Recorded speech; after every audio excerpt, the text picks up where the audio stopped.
caso de uma união estável para pessoas do sexo oposto, passam a ser aplicados para pessoas do mesmo sexo. É esse o efeito da medida, que se resume à pensão. Não tem nenhum efeito sobre a aposentadoria. Ok, obrigado. Doutor Francisco Lúcio, para finalizar, 1 minuto, sentado. Muito obrigado. Eu agradeço a orientação, isso é sempre muito bom. Deixe-me lhe dizer, Comissão de Seguridade Social e Família, como cidadão eu quero saber qual é o conceito de família. Eu quero saber o que é que faz haver direito protetivo do Estado, subsidiando uma relação. É o mero afeto? Porque se for o mero afeto, nós temos 12 milhões de domicílios que têm afeto, não têm sexo entre si e estão passíveis de usufruir o mesmo direito. Eu vou dizer aos senhores o decreto que estabelece as normas de como é que eu preciso comprovar para ter união estável. Não existe a declaração de ser ou não homossexual. União estável, os critérios jurídicos são convivência, mútua assistência em regime permanente e duradouro. Devo dizer a todos, irmãos e irmãs, filhos celibatários que vivem com pai viúvo, com mãe viúva, de quaisquer sexo, podem entrar com requerimento administrativo no INSS.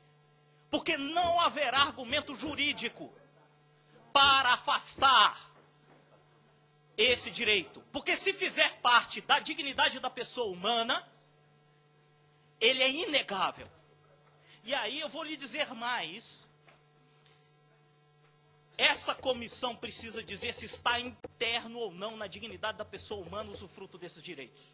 Porque senão nós vamos pagar todas essas pensões. O censo está aí, está na minha apresentação, os impactos estão ali. Eu gostaria que os senhores se atentassem a isso. Isso é a atribuição dessa comissão. Eu vou dizer, o Poder Judiciário é limitado em suas decisões porque ele não pode olhar tudo. Ele só pode olhar os autos. Ele tem de decidir. Muitas vezes nas decisões judiciais ele fala, olha, infelizmente eu preciso decidir. Eles dizem nas decisões judiciais que em nada afeta a união heterossexual o fato de dar os mesmos direitos para os homossexuais. Deixe-me dizer, toda a sociedade é afetada. Vou dizer mais.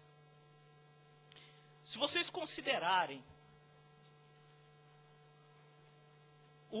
a união de afeto como aquela que caracteriza a família, vocês estarão orientando os ministros do Supremo.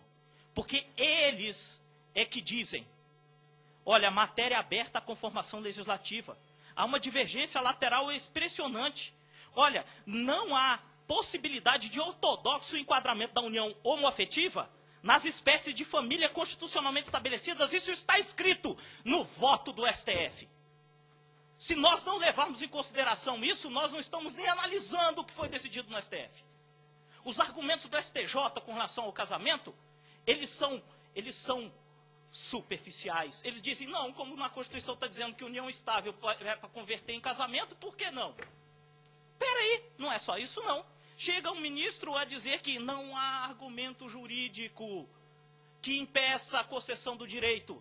Senhores, o desembargador do Rio Grande do Sul disse, e aqui vai um alerta para os homossexuais, a militância que pede os direitos, pede que uma formatação jurídica, que é uma camisa de força, que traz obrigações recíprocas para o homem e para a mulher, porque o Estado não quer ver desassistida a família procriativa, eles pegam um monte de obrigação e não direitos e colocam em cima de vocês.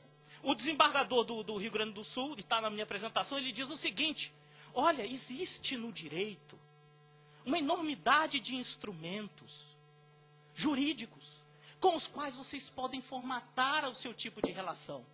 Se você não quiser só curtir, ficar junto, preste atenção, você não mais poderá. Concluir, é uma camisa de força. Existe uma inadequação e consequências múltiplas que não puderam ser apreciadas ainda no seio dos processos.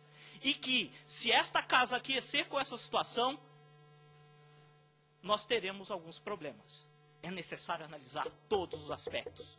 A análise do legislativo é muito mais ampla e multifacetada do que possa ser qualquer decisão judicial.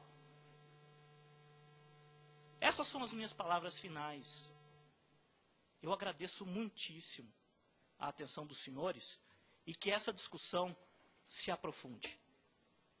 E que não apenas siga aqueles que têm limitação institucional em sua análise. Meu muito obrigado. Muito obrigado, doutor Francisco Lúcio, pela brilhante apresentação. Podia ter o segundo tempo dessa audiência pública, né? Mas para uma questão de ordem, para responder uma afirmativa que o doutor Rogério disse que não é uma afirmativa, ele pediu a palavra? É só uma questão, é porque várias vezes foi falado o seguinte, olha, então a gente vai começar a pagar, por exemplo, pensão para 2 de mães solteironas. A resposta é não. O critério de dependente segurado, o que a gente chama